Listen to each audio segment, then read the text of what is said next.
മുന്നിലുള്ളതിനെയെല്ലാം തകർത്തുകൊണ്ട് കുത്തി ഒലിച്ചു വരുന്ന ഏതൊരു മലവെള്ളത്തെയും അതിജീവിക്കുവാൻ മനുഷ്യൻ ഒത്തൊരുമിച്ച് നിന്നാൽ മാത്രം മതി.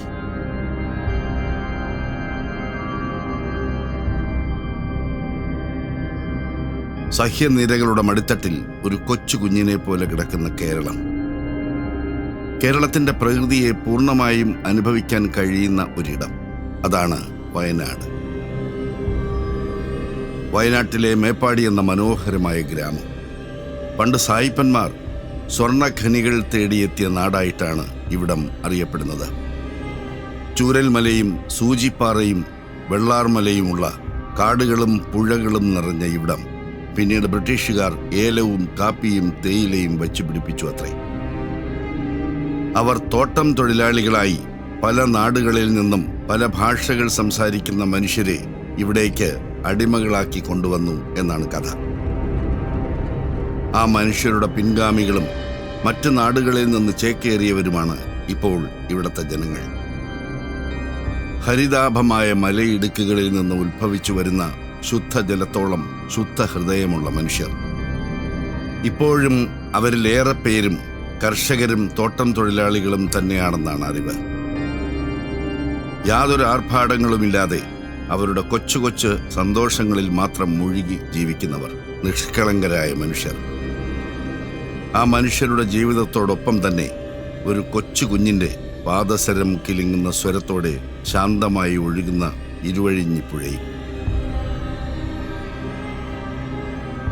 വയനാട്ടിലെ വെള്ളാർമലയിൽ നിന്ന് ഉത്ഭവിച്ച് ചാലിയാറിലേക്ക് ഒഴുകിയെത്തുന്ന ഇരുവഴിഞ്ഞി 2024 ജൂലൈ 30 പുലർച്ചെ 12:45 ഒഴുകിയെത്തിയത് മരണമുഴക്കം പുറപ്പെടുവിക്കുന്ന ചിലങ്ക അണിഞ്ഞുകൊണ്ടായിരുന്നു. കേരളം ഒന്നാകെ കണ്ണീരിൽ കുതിർന്ന നാളുകൾ. ഉറ്റവരെയും ഉടയവരെയും നാളിതുവരെയുള്ള സമ്പാദ്യവുമെല്ലാം ഒറ്റ രാത്രി കൊണ്ട് നഷ്ടപ്പെട്ട് നിസ്സഹായരായ കുറെ ബാക്കി ജീവിതങ്ങൾ. ജാതിമത ഭേദമന്യേ ഭയങ്കര ഒരു സഹകരണം ഈ നാട്ടിലുണ്ടായിരുന്നു. അത് വലിയൊരു പോയപ്പം അത് ഇവിടെ മറ്റൊരു ജാതിയോ മതമൊന്നും ഉണ്ടല്ലോ, എല്ലാവരും ഒരുമിച്ച് കരയായിരുന്നു. കാരണം നഷ്ടപ്പെട്ടത് മുഴുവൻ കുടുംബ അംഗങ്ങളായിരുന്നു നഷ്ടപ്പെട്ടു പോയത്.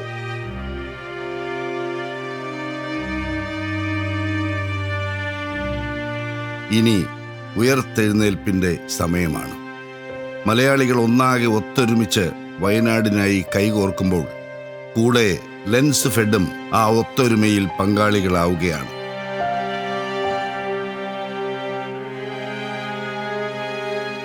വയനാട് മേപ്പാടി ഗ്രാമപഞ്ചായത്തിലെ ഉരുൾപൊട്ടൽ ദുരിതബാധിത മേഖലയായ ചൂരൽമലയിലേക്ക് Kerala state licensed engineers and supervisors federation ലെൻസ് ഫെഡിന്റെ സംസ്ഥാന committee president Shri Vinod Kumar CS, secretary Shri Jithin Sudhakrishnan, treasurer Shri Girish Kumar T എന്നിവരുടെ നേതൃത്വത്തിൽ സംസ്ഥാന കമ്മിറ്റി അംഗങ്ങളും വയനാട് ജില്ലാ കമ്മിറ്റി അംഗങ്ങളും മറ്റ് ഭാരവാഹികളും സന്ദർശിക്കുകയുണ്ടായി. നമ്മളിപ്പോൾ വന്നിരിക്കുന്നത് വയനാട് ഉരുൾപൊട്ടൽ നടന്നിട്ടുള്ള മുണ്ടക്കൈ അതുപോലെ കുഞ്ചിനിമട്ട സ്ഥലത്താണുള്ളത്.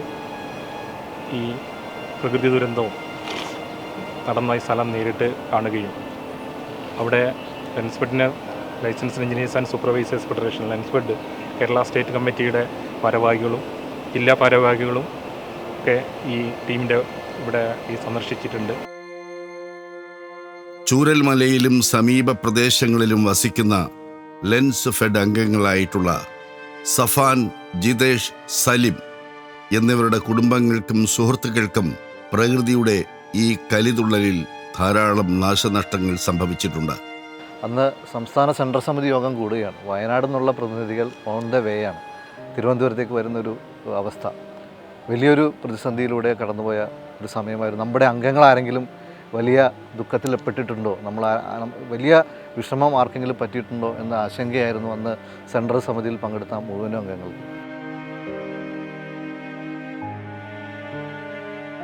ഒരുപാട് ജീവനുകളും വസ്തുവകകളും കൃഷിയും എല്ലാം നഷ്ടമായി. അതിൽ നമ്മുടെ ലെൻസ് ഫെഡിൻ്റെ ഭാഗമായിട്ടുള്ള എഞ്ചിനീയേഴ്സ് ഫെഡറേഷൻ്റെ ഭാഗമായിട്ടുള്ള ലൈസൻസികളായിട്ടുള്ള ഞങ്ങളുടെയും വീടും സ്ഥലവും എല്ലാം നഷ്ടമായിട്ടുണ്ട്. പല കാരണങ്ങളാൽ അപകടം നടന്ന സമയത്ത് അവിടെ ഇല്ലാതിരുന്നത് കൊണ്ട് മാത്രം രക്ഷപ്പെട്ടവർ. ഞങ്ങൾ തലേന്ന് തന്നെ മാറിയതുകൊണ്ട് ഞങ്ങൾ സേഫാണ്. എനിക്ക് 2 മക്കളാണ്, അവർ കാരണമാണ് ശരിക്കും മാറാൻ കാരണം.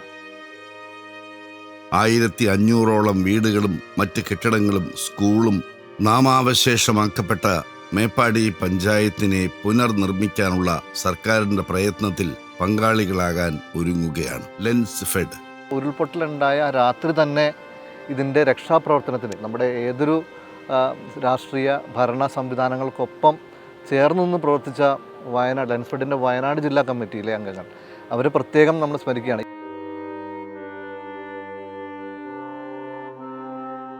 സംസ്ഥാന സെൻട്രൽ സമിതിയിലും അതുപോലെ സംസ്ഥാന സമിതിയിലും നമ്മുടെ ലെൻസ് ഫെഡിലെ അംഗങ്ങളെ കൃത്യമായിട്ട് അറിയിക്കുവാൻ, നമ്മുടെ ഏതൊക്കെ അംഗങ്ങൾക്ക് കൃത്യമായി പുനരധിവാസം ആവശ്യമുണ്ടെന്ന് അറിയിക്കുവാനായിട്ട് നമുക്ക് സാധിച്ചിട്ടുണ്ട്.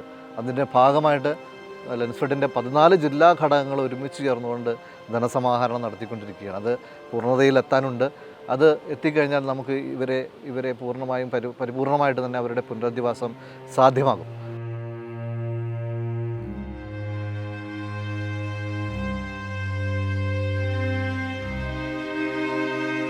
പ്രകൃതി ദുരന്തങ്ങൾ എപ്പോഴും ഉണ്ടാവുന്ന ഈ പ്രദേശങ്ങളിൽ നിന്നും ജനങ്ങളെ മാറ്റിപ്പാർപ്പിക്കുകയെന്നത് സർക്കാർ അടിയന്തിരമായി നടപ്പിലാക്കേണ്ട കാര്യമാണ്. അതുതന്നെയാണ് ഇവിടുത്തെ ജനങ്ങളുടെയും ആവശ്യം. ഈ ഒരു നാടിനെ കുറച്ച് നാടാണെങ്കിൽ പോലും നമുക്ക് ചൂരൽമല അല്ലെങ്കിൽ മുണ്ടക്കൈ എന്നുള്ള രീതിയിൽ തന്നെയായിരിക്കും മിക്കവാറും ഗവൺമെൻറ് നമുക്ക് ചിലപ്പം സ്ഥലം തരുന്നുണ്ടാവുക. ഞങ്ങളുടെ സഹോദരങ്ങളെയാണ് നമുക്ക് പുത്തമല നഷ്ടപ്പെട്ടിട്ടുണ്ടായിരുന്നത്. അവരുടെ പല വീടുകളും ഇപ്പോൾ ചോർന്നൊലിച്ചുകൊണ്ടിരിക്കുകയാണ്. അത് ഗവൺമെൻറ് കൊടുത്തിരിക്കുന്നത് ചില ആളുകൾക്ക് 10 ലക്ഷം കൊടുത്തു, പിന്നെ 6 ലക്ഷം സ്ഥലം വാങ്ങിക്കാനും 4 ലക്ഷം വീട് വെക്കാനും വേണ്ടി കൊടുത്തിരുന്നത്. നമുക്കറിയാം, നമ്മുടെ ഈ ടെക്നിക്കലായിട്ട് നമ്മൾ ഈ ഫീൽഡിൽ നിൽക്കുന്ന നമുക്കറിയാം, ഒരു 1000 സ്ക്വയർ ഫീറ്റ് വീട് ഉണ്ടാക്കണമെങ്കിൽ നമുക്ക് ചുരുങ്ങിയത് 20 ലക്ഷം രൂപ വേണമെന്നുള്ളത് ഏവർക്കും അറിയാം. ഈ ഒരു കാര്യം നമ്മുടെ ഗവൺമെൻറ്റിന് ഇതുവരെ ബോധ്യപ്പെട്ടിട്ടില്ല. അതും കൂടെ നമ്മളൊന്ന് ഗവൺമെൻറ്റിലേക്ക് എത്തിക്കണം എന്നുള്ളൊരു നിർദ്ദേശമാണ് എനിക്ക് വെക്കാനുള്ളത്. ഞങ്ങളെ പഴയ ഒരു പുത്തുമല ആക്കിയിരുന്നു. എന്താ വെച്ചാൽ പലതുമാണ് ഇവിടെ പറയണത്. ഈ എന്താ പറയുക, ടൗൺഷിപ്പ് വരും, 2 എണ്ണം വരും. എന്താ വെച്ചാൽ പുത്തുമലക്കാർക്ക് ടൗൺഷിപ്പ് വരും പറഞ്ഞിട്ടാണ് അവർ കുറേ കാലം അങ്ങനെ നിന്ന് ലാസ്റ്റ് കിട്ടിയത് മതി എന്നുള്ള രീതിയിലേക്കാണ് അവരെ കൊണ്ട് തള്ളിയിട്ടത് ഗവൺമെൻറ്. അതുപോലെ ആവാത്ത രീതിയിൽ നമ്മളെ എന്താ പറയുക, എന്നെ സപ്പോർട്ട് ചെയ്ത പോലെ ഞങ്ങളെ നാട്ടുകാർ ലെൻസ് ഫെഡ് എന്താ പറയുക ഏറ്റെടുക്കണം, ഞങ്ങളെ ഏറ്റെടുത്ത പോലെ തന്നെ ഏറ്റെടുക്കണം എന്നുള്ള ഒരു റിക്വസ്റ്റാണ് പറയാനുള്ളത്.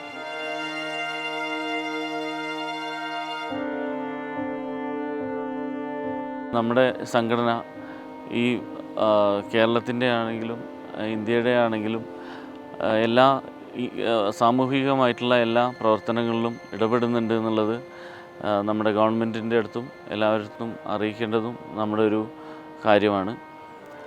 നമുക്കതിൽ നമ്മുടെ ഈ ഒരു സംഘടന നിലനിന്നുകൊണ്ട് തന്നെ ഇത്രയും പ്രധാനപ്പെട്ട കാര്യങ്ങൾ നമ്മുടെ കെട്ടിട നിർമ്മാണ രംഗത്ത് ഒരുപാട് സഹായങ്ങളും അവർക്ക് ചെയ്തു കൊടുക്കാൻ കഴിയും എന്നുള്ളതും അറിയിക്കേണ്ടതുണ്ട്.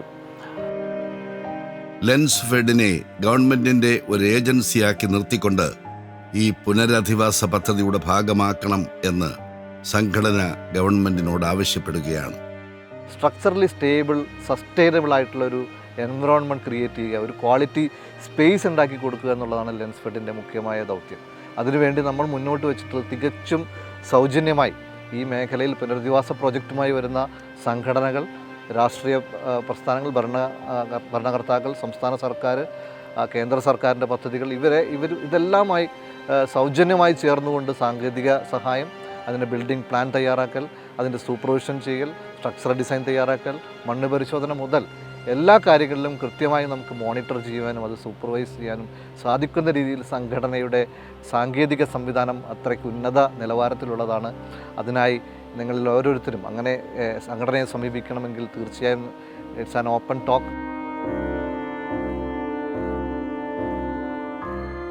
ഇതിൻ്റെ ഭാഗമായി കൽപ്പറ്റ MLA ശ്രീ T. സിദ്ദീഖുമായും വയനാട് കളക്ടർ ശ്രീമതി മേഘശ്രീയുമായും കൂടിക്കാഴ്ച നടത്തുകയും സംസ്ഥാന സമിതിയുടെ നിവേദനങ്ങൾ സമർപ്പിക്കുകയും ചെയ്തു. പുനരധിവാസ പ്രോജക്റ്റുകളുടെ രൂപകൽപ്പനയും മേൽനോട്ടവും ഇതര സാങ്കേതിക സഹായങ്ങളും സൗജന്യമായി ചെയ്യാമെന്നാണ് ലെൻസ് ഫെഡ് ഇതിലൂടെ സർക്കാരിന് ഉറപ്പ് നൽകിയിരിക്കുന്നത്. നമ്മൾ ഗവൺമെൻറ്റിൻ്റെ പാർട്ടായി നിന്നുകൊണ്ട് ഗവൺമെൻറ്റിൻ്റെ ഏജൻസി എന്ന നിലയിൽ തന്നെ നമ്മളെ അതിൻ്റെ ഒരു പാർട്ടാക്കണമെന്നാണ് നമ്മൾ ഗവൺമെൻറ്റിനോട് ആവശ്യപ്പെടുന്നത്. അതുമായി ബന്ധപ്പെട്ട് ബഹുമാനപ്പെട്ട മുഖ്യമന്ത്രിയോടടക്കം നമ്മൾ അത്തരം കാര്യങ്ങൾ ആവശ്യപ്പെടുന്നുണ്ട്. ലെൻസ് ഫെഡിന്റെ കേരളത്തിലെ 14 ജില്ലകളിലുമുള്ള സമിതികൾ ഈ ഒരു ഉദ്യമത്തിൽ ഒത്തുചേരുകയാണ്. നഷ്ടപ്പെട്ടെല്ലാം തിരിച്ചു പിടിക്കാന്നുള്ളൊരു പ്രയത്നത്തിലാണ് നമ്മൾ മുമ്പോട്ട് പോയിക്കൊണ്ടിരിക്കുന്നത്. ഇവിടെ ഏകദേശം ഒരു 10ഓളം മീറ്റർ വീതിയിലാണ് ഈ പുഴ ഒഴുകിക്കൊണ്ടിരുന്നത്. ഇവിടെ നമുക്ക് കാണുമ്പോൾ അറിയാം വളരെ ചെറിയൊരു ഭാഗമാണ് മുകളിൽ തിരിഞ്ഞു വന്നതെങ്കിലും ഇവിടെ ഏകദേശം ഒരു 300ഓളം മീറ്റർ വീതിയിലാണ് ഈ വെള്ളം കയറി ഈ വീടുകളൊക്കെ നശിപ്പിച്ചിരിക്കുന്നത്. ഇന്നിവിടെ താമസിക്കാൻ ഒരു ചാൻസ് ഇല്ല, ഇനി ഇവിടെ താമസിക്കേണ്ട എന്നാണ് പറഞ്ഞിരിക്കുന്നത്. അപ്പോൾ അവർക്ക് തീർച്ചയായിട്ടും അവിടെ ഒരു പുനരധിവാസം സർക്കാർ ചെയ്യുമെന്ന് പ്രതീക്ഷിക്കാം. അതിന് നമ്മുടെ സംഘടനയിൽ നിന്നുള്ള എല്ലാ സഹകരണങ്ങളും നമ്മൾ വാഗ്ദാനം ചെയ്തു കഴിഞ്ഞു. അപ്പോൾ അങ്ങനെ നല്ലൊരു സ്ഥലം, ഇനി ഇങ്ങനെ ദുരന്തം ഉണ്ടാകാത്ത ഒരു സ്ഥലത്ത് വേണം അവരെ പാർപ്പിക്കാൻ. അതിന് നമ്മുടെ സംഘടന തീർച്ചയായിട്ടും എന്നും അവരുടെ കൂടെ ഉണ്ടാവും. നിങ്ങളുടെ എല്ലാവരുടെയും അവരുടെ ആ നഷ്ടങ്ങളിൽ സങ്കടങ്ങളിൽ ഞങ്ങൾ അവരോടൊക്കെ ചേരുകയാണ്. 12,500ഓളം ഞങ്ങളുടെ മെമ്പർമാരുണ്ട്. അവർ ഈ ഏത് സമയം വേണമെങ്കിലും ഈ സ്ഥലത്തേക്ക് വരികയും ഇവിടുത്തെ പ്രവർത്തനങ്ങളിൽ വ്യാപരായി ഇവിടുത്തെ ഏതെല്ലാം നിർമ്മാണ പ്രവർത്തനം ഞങ്ങളെ സഹായം എന്തൊക്കെയാണ് വേണ്ടതെന്ന് അറിയിച്ചാൽ തീർച്ചയായും ഞങ്ങൾ സൗജന്യമായിട്ട് തന്നെ ഇതെല്ലാം ചെയ്തു കൊടുക്കാൻ ഞങ്ങൾ തയ്യാറാണ്. ഗവൺമെൻറ്റോ അല്ലെങ്കിൽ മറ്റ് സാംസ്കാരിക സംഘടന ഏതെങ്കിലും ഞങ്ങളുടെ മുന്നിലേക്ക് വന്നാൽ തീർച്ചയായും ഞങ്ങളത് ഉൾക്കൊണ്ടുകൊണ്ടുള്ള പ്രവർത്തനമായിട്ട് സത്യസന്ധമായ പ്രവർത്തനമായിട്ട് ഞങ്ങൾ മുമ്പോട്ട് പോകുമെന്ന് ഈ അവസരത്തിൽ അറിയിച്ചുകൊള്ളുന്നു. പ്രകൃതിയുടെ ഒരു ഭാഗം തന്നെയാണ് നമ്മൾ മനുഷ്യരും. നമ്മുടെ ചുറ്റുപാടുകൾക്കൊത്തുള്ള മാറ്റങ്ങൾ നമുക്കും അനിവാര്യമാണ്. ആ മാറ്റങ്ങളെയാണ് നാം അതിജീവനമെന്ന് പറയുന്നത്. അങ്ങനെയുള്ള മാറ്റങ്ങൾക്കൊപ്പം എന്നും സഞ്ചരിച്ചിട്ടുള്ള ലെൻസ് ഫെഡ് കൂട്ടായ്മയുടെ സാന്ത്വന പാദങ്ങൾ ഇനി മേപ്പാടിയുടെ മണ്ണിലേക്കും പതിയാൻ പോവുകയാണ്. ചേർത്ത് പിടിച്ച കൈകളൊന്നും വേർപെടാതിരിക്കട്ടെ. കാരണം നമുക്കിനിയും ഒരുപാട് അതിജീവിച്ച് മുന്നേറേണ്ടതുണ്ട്.